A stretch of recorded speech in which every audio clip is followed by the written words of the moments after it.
자, 이번 시간에 19번 한번 봅시다. 경찰의 개념. 20년도 경찰 간부 기출 문제다. 그지? 1번. 일반 행정기관이 실질적음의 경찰 작용을 하는 경우가 있으나 형식적음의 경찰 작용을 하지는 않는다.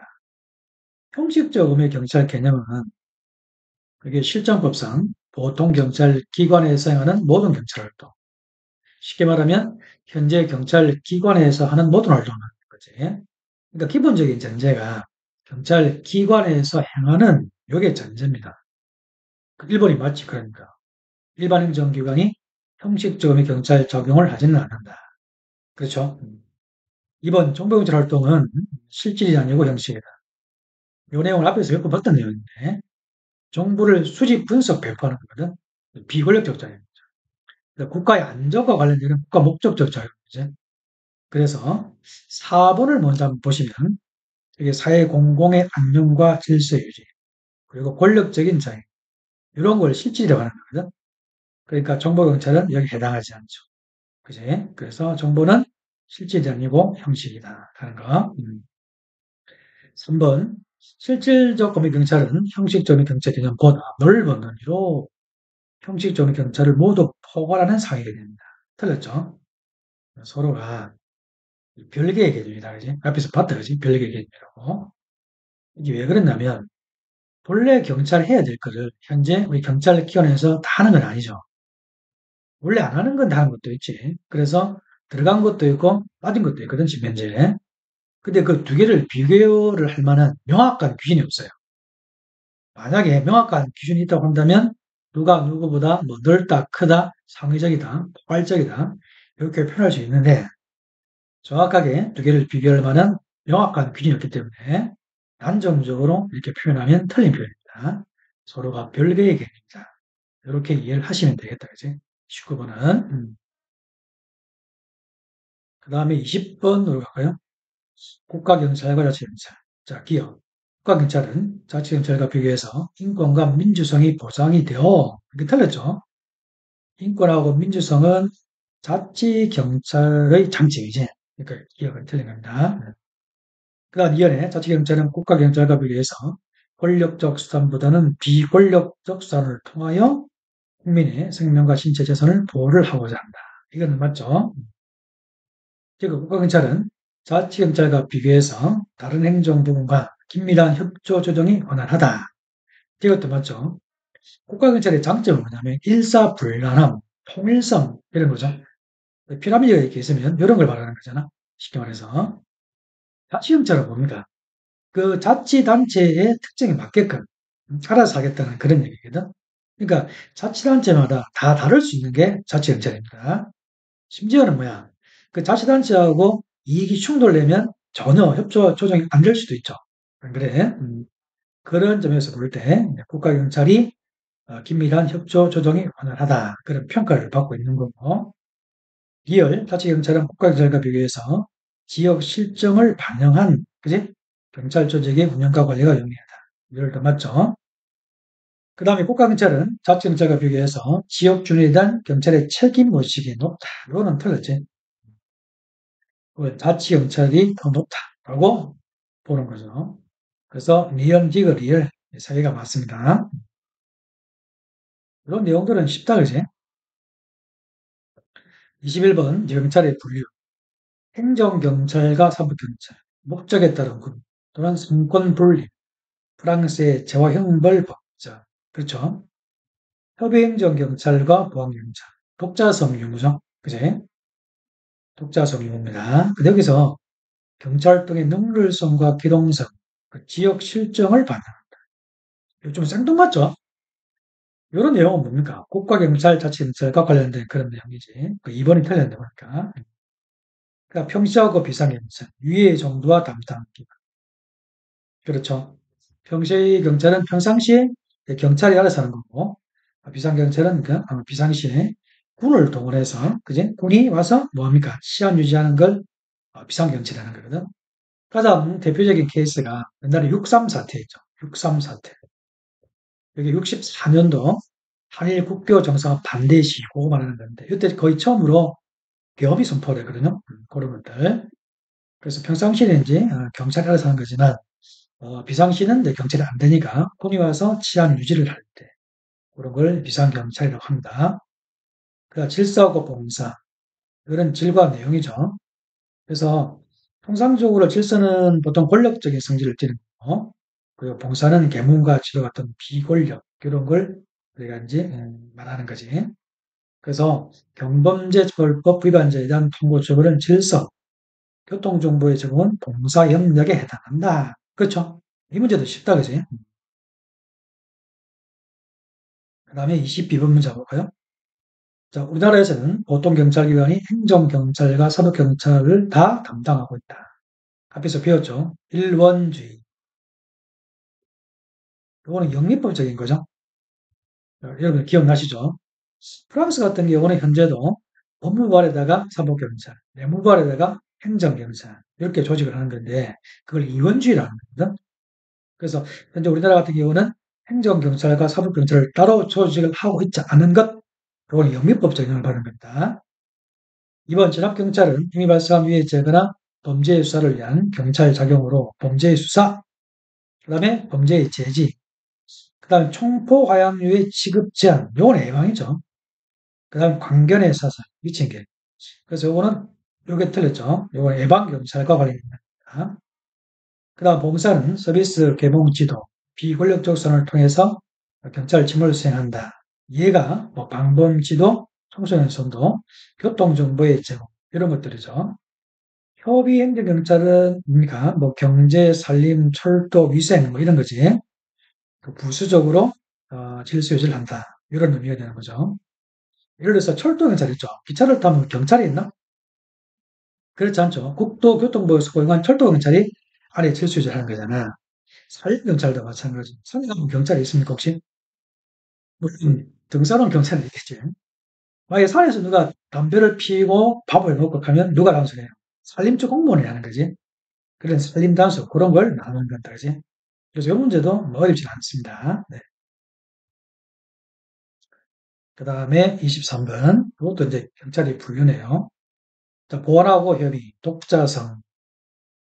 그 다음에 예방하고 진압, 발동 시점. 그 다음에 넓은 행정적과 사법경찰. 이거는 목적과 임무, 상권 분립. 응? 프랑스의 저행불법전이죠. 그 다음에 국가하고 자치는 뭡니까? 권한과 책임의 선. 이게 조직권, 인사권 또는 경비 부담을 누가 하느냐. 국가에서 하면 국가경찰이 되는 거고, 자치단체가 하면 자치경찰이 되는 겁니다. 그 다음 평시하고 비상. 이거는 금방 봤죠.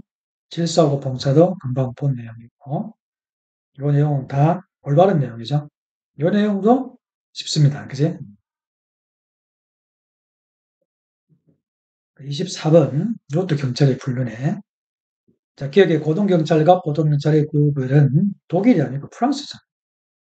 이 고등경찰은 쉽게 말하면 정치경찰 같은 걸 말하거든. 일제강점기 때 특별 고등경찰, 인간의 사상이나 이념까지도 통제하는 사람, 그런 거 말하는 겁니다. 이 프랑스라는 나라가 옛날에 우리나라처럼 히틀러에 의해서 몇 년간 또 통치를 당했잖아. 그지? 그런 역사적인 배경도 있고, 또 위치적으로 유럽의 중심이라고 하거든, 프랑스가. 그래서 그런 이유 때문에 프랑스가 정치경찰과 정보경찰이죠. 그런 게 발달됐다고 합니다. 우리나라하고 좀 비슷하지. 그런 점에서는. 그래서 이게 독일이 아니고 프랑스라고 해야 된다. 그리고 질서하고 범사는 서비스의 질과 내용. 그렇죠. 범죄 수사는 질서에 해당하고, 순찰과 이런 것들은 뭐야? 봉사경찰에 해당한다. 여기서 순찰 있잖아, 순찰. 순찰의 두 가지 큰 기능이 뭡니까? 순찰의 기능. 범죄 예방과 서비스의 작업입니다. 이거. 그래서 순찰은 봉사경찰이다. 이해는 맞죠? 그러니까 이것의 평시하고 비상은 위의 정도와 담당 기관. 이것도 앞에서 설명을 많이 했다, 그지? 그 다음에 리얼에 보안하고 협의.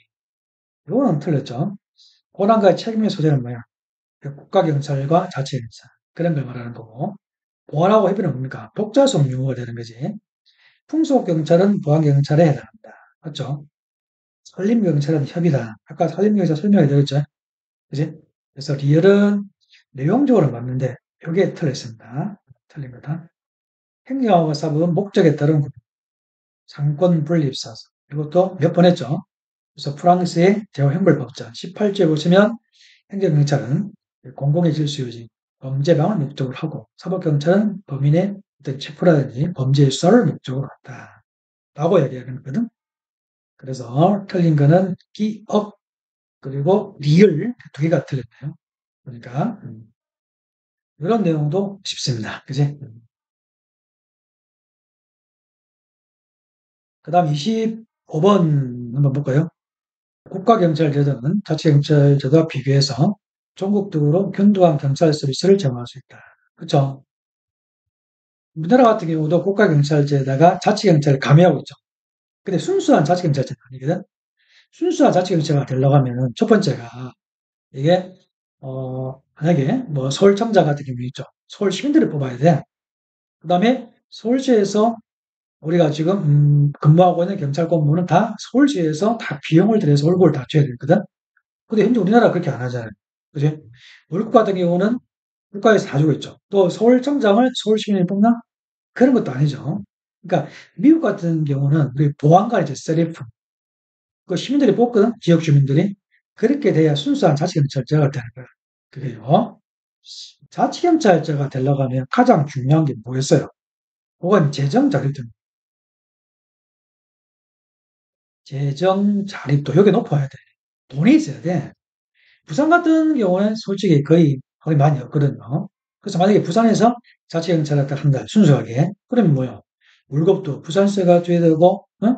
순찰자 같은 것도 부산시에서 다 구입해가지고 순찰을 돌려야 되는데, 만약에 돈이 없으면 그게 잘 되겠어요? 잘 안 되죠. 그래서 국가경찰제를 하면 그런 걱정은 없는 거죠. 그래서 자치경찰제 할 때 가장 중요한 건 뭐냐면, 물론 다른 것도 중요하겠지만, 이 재정 자립도가 되게 중요합니다. 그지? 1번은 맞아요. 2번 국가경찰제도는 자치경찰제도에 비해서 광역적 범죄 수사가 용이하다. 그렇죠? 일사불란 같은 거. 전국적인 통일성이 있으니까. 자치경찰제도는 국가경찰에 비해서 지방에 적합한 경찰 행정이 가능하다. 이게 이제 자치경찰의 장점이죠. 그래서 4번 이게 틀렸겠지. 타 기관 간 협조가 원활하다. 그 다음에 통계 자료의 정확성. 이게 틀렸죠. 국가경찰이 오히려 이게 일사불란한 통일성이 좋거든요. 그 심지어는 이게 자치경찰제 쓸 때 가장 안 좋은 게 뭐냐면 자치단체 이익이 만약에 대립이 돼버리면 전혀 협조가 안 되는 거죠. 왜? 양보를 할 수 없으니까. 그래? 양보하는 순간 어떻게 되는 거야? 자기 자치단체 이익이 침해되는 거야. 그치?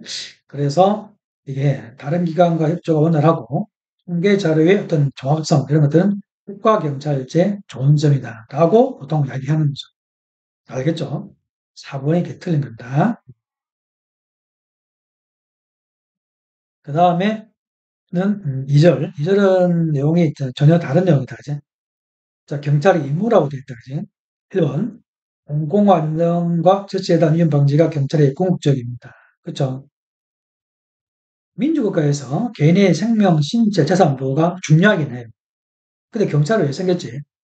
사회 안녕 질서 유지. 그것 때문에 생긴 거잖아. 그러니까 공적 질서 유지가 즉 경찰의 공적입니다. 이렇게 맞는 거죠. 오늘날 대부분의 생활 영역에 대한 법적인 규범화 추세에 따라서 이제 공공질서 개념의 사용 분야가 자꾸 축소가 되고 있다. 그치? 여러분들은 이제 이런 공부를 줬기 때문에 공공질서라는 개념을 알죠. 간단하게 설명하면 뭐야? 공공질서라는 게. 그 시대의 지배적인 불문 규범의 총체. 그지? 더 쉽게 말하면 지배적 가치관, 윤리관, 도덕관 이런 걸 말하는 거죠. 그지? 질서유지를 할 수도 있고, 이게 윤리라든지 도덕을 할 수도 있는 건데, 옛날에 비해서 뭡니까? 어? 먹고 살기가 빡빡하니까 자율적으로 좀 하는 건 조금 줄어들었죠. 가장 대표적인 게 뭐가 있냐면 경범죄 처벌법. 가벼운 거까지 굳이 법을 만들어서 처벌하고 이제 그렇게 할 필요가 없는데 옛날에 비해서 경쟁이 많이 좀 심해지고 하다 보니까 자율적인 요소가 많이 좀 줄어들었지, 그지? 그래서 법적으로 규율하는 영역이 자꾸 늘어나고, 그지? 뭐, 가치관이나 도덕 이런 건 자꾸 줄어들고 있지. 이런 게 지금 현재의 추세죠. 그래서 공공 질서 개념의 사용 분야가 축소가 되고 있다. 또 그렇게 볼 수 있어요. 그래서 3번 공공 안녕의 개념은 법 질서에 불가침성 이렇게 하나가 있고 그다음 국가의 존립과 기능성 이런 게 있고 하나가 더 있죠. 개인의 권리나 법익의 불가침성 이런 것이 있는데 지금 그게 하나 빠져가 있다, 그지? 그리고 또 틀린 게 뭐냐면 공공의 안녕의 제1 요소 이거는 뭡니까? 이 법 질서의 불가침 이걸 말하는 거지. 뭐니 뭐니 해도 경찰이 왜 생겼어요? 질서 유지를 위해서 생긴 조직이니까 질서의 불가침성이 제1 요소다. 이렇게 얘기해야 됩니다. 3번은 두 가지가 틀리네. 1번, 2번, 3번 이렇게 가야 되는데 이 세 번째 여기 없다, 그지? 개인의 권리나 법익의 불가침 이게 좀 빠져가 있고 또 하나가 이제 공공의 안녕의 제1 요소 첫 번째 요소는 법 질서의 불가침입니다. 그래서 4번 경찰의 개입은 구체적 위험 내지 적어도 추상적 위험이 있을 때 가능하다. 그렇죠? 위험의 개념은 뒤에 문제가 쭉 나오니까 뒤에서 또 살펴보도록 하겠습니다. 27번 문제. 요거는 이제 경찰의 기본적인 수단 여러 가지가 막 섞여가 있다, 그지? 요거는 뒤에서 배울 건데, 자, 경찰 강제는 경찰상 강제 집행. 그 다음에 뭐가 있어요? 경찰상 이게 직접 강제가 안 되고 즉시 강제라고 해야 되죠. 여러분들은 요새 이제 경찰제법 하다가 시험이 많이 나오기 때문에 잘 알죠. 옛날에는 이런 문제 어려웠는데 지금은 막 워낙 여러분들이 많이 준비하기 때문에 정답은 1번이 되겠다, 그지? 요 문제를 보면은 그 즉시 강제고 있죠. 요거하고 직접 강제하고 서로가 바뀌어 있습니다, 지금. 그지? 이렇게 위치를 바꿔야 되는데. 자, 강제 집행은 업무의 존재와 불이행을 전제로 한다. 이를 전제하지 않는 게 이제 즉시 강제죠. 그렇지? 그래서 즉시 강제하고 직접 강제, 그 순서를 바꾸면 되겠어요. 그러니까 공공질서라는 걸 앞에서 봤죠. 그 불문규범의 정체다. 그 시대를 지배하고 있는 우리가 어떤 지배적인 가치관, 윤리관, 도덕관 이런 걸 말하는 겁니다. 근데 그런 것들은 시대에 따라서 바뀌는 거죠. 그래서 상대적이고 유동적인 게 법도 바뀌잖아. 그죠? 안 그래? 법도 상대적이고 유동적 개념이죠. 그러니까 개정을 하는 마찬가지겠지.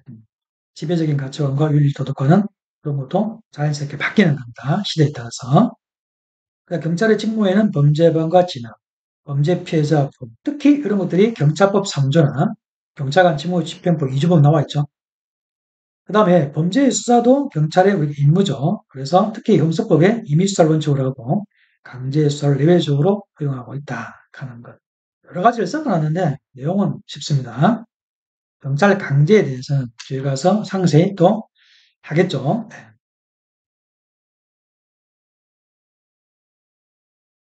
28번 바로 갈까? 자, 공공안녕은 법 질서의 불가치, 그 다음에 국가의 존립과 기량성의 불가치, 개인의 권리나 법익의 불가치 이렇게 설명을 해야 돼요. 그리고 제1 요소는 법 질서의 불가치입니다. 그치? 2번 외관적 위험은 경찰의 의무 협당한 사례 깊은 판단을 할 때 실제로 위험의 가능성은 예측되나 불확실한 경우를 말합니다. 요거는 좀 틀렸죠. 2번 이거 불확실한 경우 그렇죠. 요런 경우를 위험형이라고 하지. 그지? 그러니까 2번이 틀린 개념인데 요거는 이렇게 우리가 구별할 수 있어요. 첫 번째가 불일치하는 경우.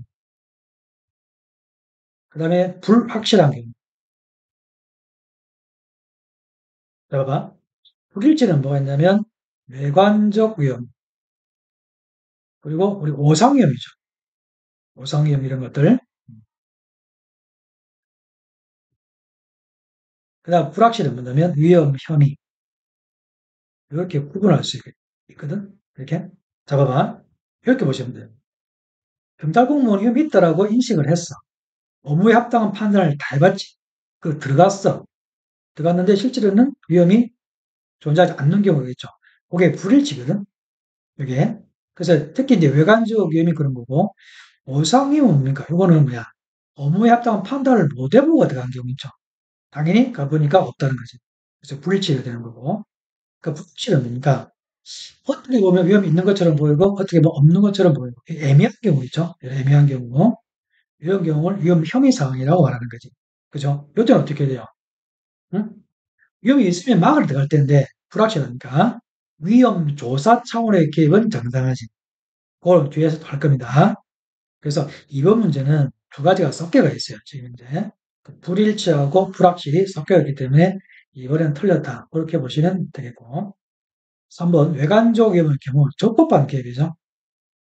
그 외관적 위험은 업무에 합당한 기업을 한 경우인데 실제로는 들어가 보니까 위험이 존재하지 않는 경우를 말하는 거고 이때는 위법한 기업은 아니기 때문에 민형사상 책임을 묻지는 않죠. 그런데 공부하신 분들은 알겠지만 적법한 경찰 개입이라 하더라도 물을 때가 있죠. 언제지? 손실보상 해줄 때가 있잖아. 그지? 특별한 이상이에요. 그지? 그래서 정당하고 적법한 경찰 개입을 했음에도 불구하고 그게 좀 정도가 좀 심했을 때 있잖아. 그걸 행정법적으로는 특별한 이상이라고 하는 거거든. 이게 그럴 때는 손실보상을 해줄 수는 있어요. 그 이야기도 저희가 좀 합시다. 보상이요 뭡니까? 객관적으로 판단할 때 위험 열관도 혐의도 정당화되지 않음에도 불구하고 위험의 존재를 잘못 추정한 경우를 말한다. 이거는 완전 위협한 거죠. 그래서 이건 손해배상 문제가 생기는 겁니다. 이 내용 잘 알죠? 여러분들. 그래서 28번은 정답이 2번 이렇게 보시면 되겠네. 네. 또 뒤에 가서 더 올 테니까 또 복습을 좀 해봅시다. 29번 문제. 자, 볼까? 자, 오상위험은 객관적 판단할 때 위험의 외관 또는 혐의가 정당화되지 않음에도 불구하고 위험의 존재를 잘못 추정한 경우를 말합니다. 그렇죠? 유법관계이기 때문에 이때는 손해배상 문제가 생기는 거야. 위험에 대한 인식에 따라서 그지? 외관적 위험, 위험, 혐의, 오상, 위험 이렇게 구분할 수 있는데 아까 설명해 드렸지만 외관적 위험하고 오상 위험 뭡니까? 이건 불일치거든, 불일치. 나는 있다고 봤는데 실질적으로는 없는 걸 말하는 거죠. 요거는 뭡니까? 요거는 불확실을 말하는 거예요. 애매한 상태. 3번 경찰의 개입은 구체적 위험 내지 적어도 추상적 위험이 있을 때 가능하다. 3번 틀렸죠. 이 오상 위험이 죠 추정성 위험이라고 하는데, 그지? 요거하고 추상적 위험은 다른 겁니다. 그래서 이제 구체적 위험은 뭐야? 실제로 위험이 존재하는 거고, 추상적 위험은 구체적 위험의 예상 가능성이죠. 결론적으로 경찰의 개입은 구체적 위험 또는 적어도 추상적 위험이 있을 때 가능하다라고 이야기를 하는 거죠. 요 생명, 요거는 유급한 개입이기 때문에 3번은 틀린 겁니다. 그래서 추상적 위험하고 오상 위험은 다른 거지. 그 다음 손해란 보호받는 개입 및 공동의 법익에 관한 정상적 상태의 객관적 감시. 손해라는 게 딴 게 아니고 이익의 객관적 감시를 말하는 거예요. 주관적인 것이 아니고 이익의 객관적 감소를 손해본다 라고 보통 얘기를 하는 거지. 아시겠죠? 이렇게. 그래서 이번 시간은 이 정도만 간단하게 합시다. 이게 30분 좀 넘어가 버리면 집중력이 좀 떨어지고 저도 이제 이걸 풀어나갈 때 조금 집중력이 조금은 흐트러지는 것도 있더라고. 그래서 가능하면은 25분에서 30분 이렇게 좀 끊어가지고 진행을 하고 있습니다. 지금 이제. 아시겠죠? 이렇게. 오늘도 파이팅 합시다. 파이팅!